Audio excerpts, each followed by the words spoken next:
Assalamualaikum warahmatullahi wabarakatuh.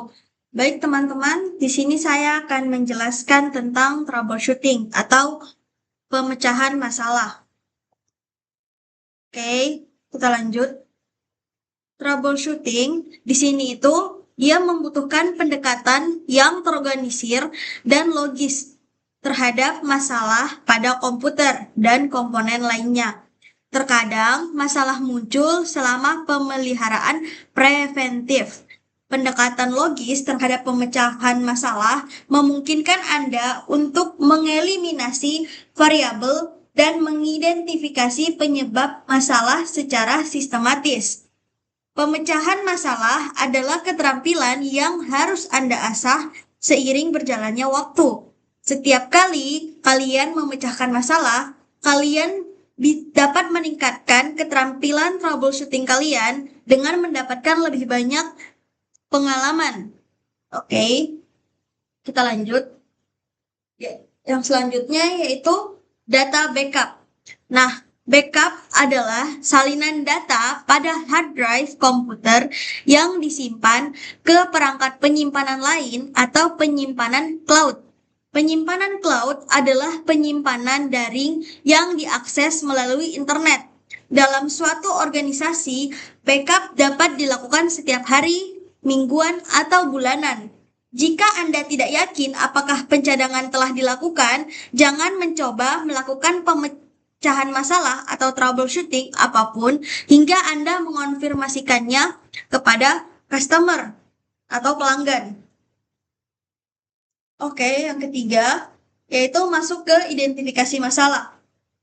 Nah, sebelumnya di sini ada proses dari troubleshooting. Yang pertama yaitu langkah 1, identifikasi masalahnya. Langkah kedua, tetapkan teori penyebab yang mungkin. Langkah ketiga, uji teori untuk menentukan penyebabnya. Langkah keempat, tetapkan rencana tindakan untuk menyelesaikan masalah dan menerapkan solusinya. Langkah kelima, verifikasi fungsionalitas sistem penuh dan jika berlaku, terapkan tindakan pencegahan. Langkah keenam, dokumentasikan temuan, tindakan, dan hasil. Nah, kita masuk ke contoh pertama yaitu identifikasi masalah. Langkah pertama dalam proses troubleshooting adalah mengidentifikasi masalah selama ini. Kumpulkan informasi sebanyak mungkin dari customer dan dari komputer. Nah, etika dalam percakapan identifikasi masalah yaitu ajukan pertanyaan langsung untuk mengumpulkan informasi. Yang kedua, jangan gunakan jargon industri. Yang ketiga, jangan meremehkan pelanggan.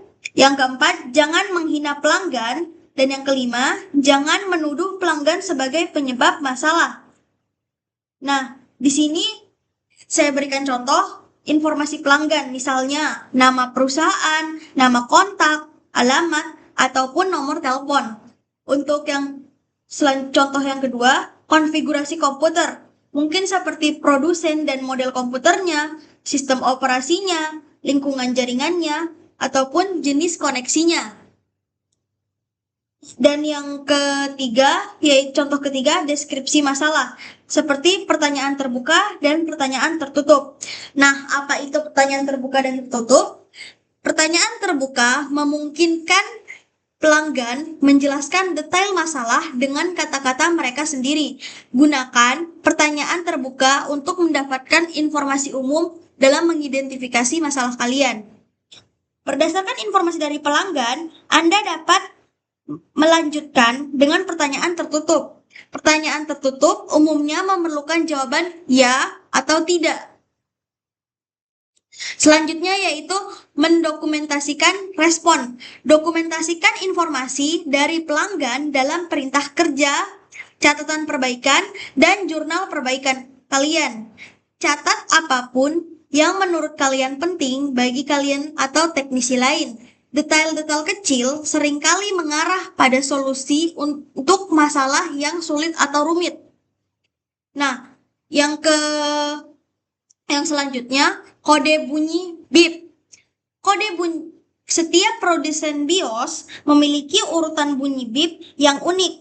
Kombinasi bunyi bip panjang dan pendek untuk kegagalan perangkat keras saat memecahkan masalah. Nyalakan komputer dan dengarkan. Saat sistem menjalani proses POS, sebagian besar komputer mengeluarkan satu bunyi bip untuk menandakan bahwa sistem melakukan booting dengan benar. Jika terjadi kesalahan, Anda mungkin mendengar beberapa bunyi bip. Catat urutan kode bunyi bip tersebut dan teliti kode tersebut untuk menentukan masalah spesifik. Selanjutnya, informasi BIOS. Jika komputer menyala dan berhenti setelah POS, periksa pengaturan BIOS. Perangkat mungkin tidak terdeteksi atau dikonfigurasikan dengan benar. Lihat dokumentasi motherboard untuk memastikan pengaturan BIOS sudah benar. Yang selanjutnya, alat diagnostik. Lakukan riset untuk menentukan perangkat lunak mana yang tersedia untuk membantu mendiagnosis dan memecahkan masalah kalian. Ada banyak program untuk membantu kalian memecahkan masalah perangkat keras atau hardware. Nah, produsen perangkat keras atau hardware sistem biasanya menyediakan alat diagnostik mereka sendiri. Misalnya, produsen hard drive mungkin menyediakan alat untuk memboot komputer dan mendiagnosis mengapa hard drive tidak dapat menjalankan sistem operasi. Oke, yang selanjutnya yaitu teori penyebab kemungkinan. Nah, di sini kita bisa dalam langkah kedua dalam proses troubleshooting adalah menetapkan teori penyebab kemungkinan. Pertama, buatlah daftar penyebab paling umum dari kesalahan tersebut.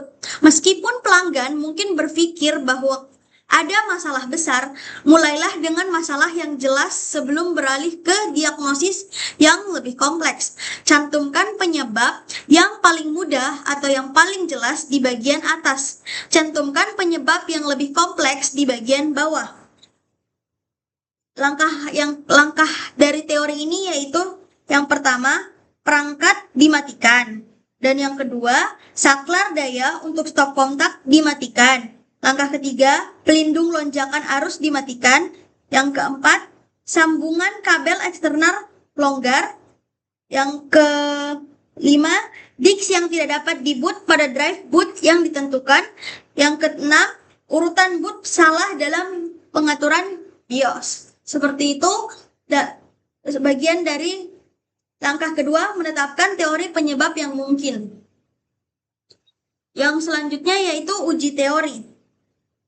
Dalam langkah ketiga ini, kalian dapat menentukan penyebab pastinya dengan menguji teori-teori kemungkinan penyebab satu persatu, dimulai dengan yang tercepat dan termudah. Seiring Anda semakin berpengalaman dalam memecahkan masalah komputer, kalian akan menyelesaikan langkah-langkah tersebut dengan lebih cepat. Nah, untuk uji teori sendiri mempunyai langkah-langkah umum untuk menentukan penyebabnya. Yang pertama, pastikan perangkat dihidupkan. Yang kedua, pastikan saklar daya untuk stop kontak dihidupkan. Langkah ketiga, pastikan pelindung lonjakan arus dihidupkan. Yang keempat, pastikan sambungan kabel eksternal aman. Yang kelima, pastikan drive boot yang ditunjuk dapat diboot. Dan yang keenam, verifikasi urutan boot dalam pengaturan BIOS.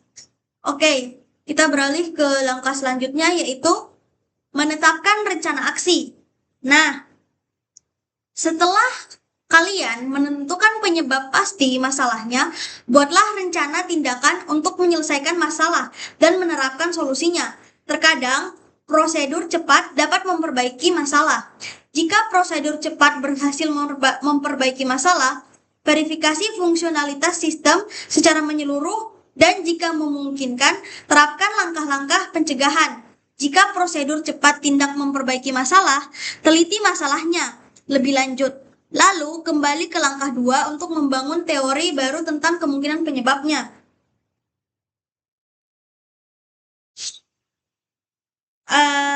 Langkah-langkah umumnya yaitu yang pertama, log perbaikan meja bantuan. Yang kedua, teknisi lainnya dan situs web FAQ. Oke, langkah selanjutnya yaitu verifikasi fungsionalitas. Nah, di verifikasi fungsionalitas penuh ini, setelah perbaikan komputer selesai, lanjutkan proses pemecahan masalah dengan memverifikasi fungsionalitas sistem secara menyeluruh dan menerapkan langkah-langkah pencegahan yang diperlukan. Memverifikasi fungsionalitas sistem secara menyeluruh memastikan bahwa kalian telah menyelesaikan masalah awal dan memastikan kalian tidak menimbulkan masalah lain saat memperbaiki komputer. Nah, langkah umumnya yaitu nyalakan ulang komputer, pastikan beberapa aplikasi berfungsi dengan baik, verifikasi koneksi jaringan dan internet, cetak dokumen dari satu aplikasi, pastikan semua perangkat yang terpasang berfungsi dengan baik, dan yang terakhir, pastikan tidak ada pesan kesalahan yang diterima. Dan yang terakhir yaitu mendokumentasikan temuan. Setelah perbaikan komputer selesai, selesaikan proses pemecahan masalah dengan pelanggan. Jelaskan masalah dan solusinya kepada pelanggan secara lisan dan tertulis. Gambar menunjukkan langkah-langkah yang harus diambil setelah perbaikan selesai. Verifikasi solusi dengan pelanggan. Jika pelanggan ada, tunjukkan bagaimana solusi telah memperbaiki masalah komputer. Minta pelanggan menguji solusi tersebut dan mencoba mengulangi masalahnya. Nah, langkah umumnya yaitu diskusikan solusi yang diterapkan dengan pelanggan, minta pelanggan memverifikasi bahwa masalah telah terpecahkan, berikan semua dokumen kepada pelanggan, dokumentasikan langkah-langkah yang diambil untuk memecahkan masalah dalam perintah kerja dan jurnal teknisi, dokumentasikan semua komponen yang digunakan dalam perbaikan, serta dokumentasikan jumlah waktu yang dihabiskan untuk menyelesaikan masalah. Oke teman-teman, mungkin itu saja yang bisa saya jelaskan tentang troubleshooting. Sekian, terima kasih. Assalamualaikum warahmatullahi wabarakatuh.